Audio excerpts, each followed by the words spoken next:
as the trials are going forward, because there's more trials, because like you said, Justin Johnson, aka Straight Drop, got sentenced to life.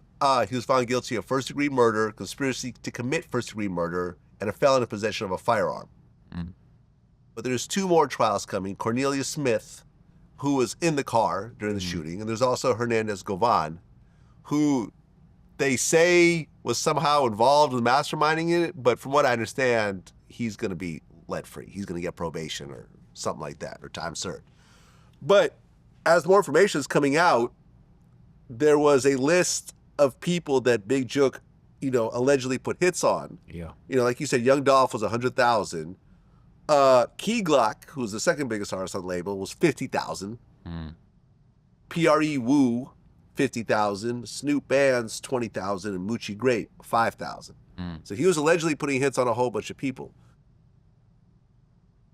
And then ultimately he got killed himself. Yeah. And, not just killed, but like the way that he was killed was, very gruesome and brutal. They caught him after a funeral. There was a rumor going around that the shooting happened in front of his mother. And, the footage of Jook bleeding out on the ground was even circulating on social media. So it was a very gruesome way. And I don't condone that kind of behavior in any way, but it is very messed up and ironic that, Dolph got killed on camera, Jook got killed on camera, for the whole world to see.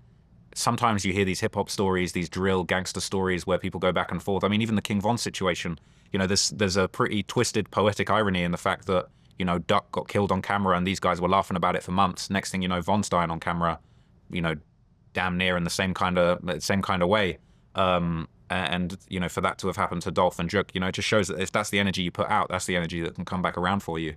And, it's really a shame that there's so much negativity in this culture, but then that's the way with this gangster rap stuff. It is really like that, and unfortunately that's what's going on.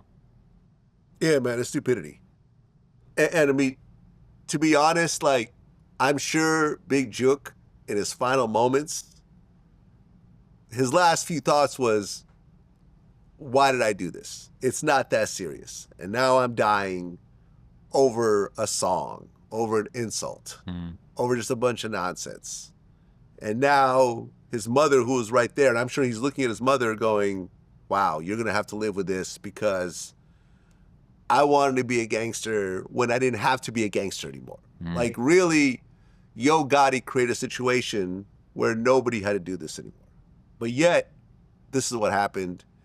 And you have losses on both sides. And you have kids on both sides. And you have mothers and fathers on both sides. And siblings and fans and everything. And it's just sad, man. I mean, I've interviewed Yo Gotti before. And we have an interview with Young Dolph. I didn't do the interview myself, but it's on Vlad TV.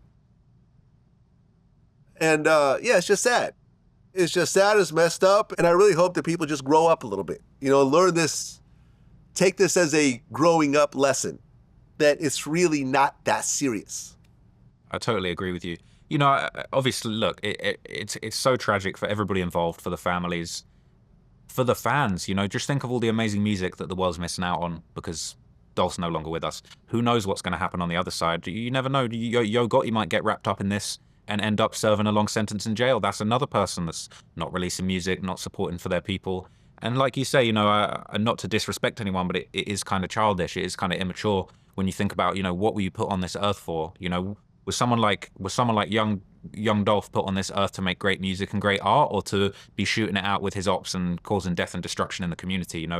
It's really sad, and it's just so sad that you got guys with such amazing opportunities to really leave their mark on the world getting taken out too young by this broken mindset, is the only way I could describe it.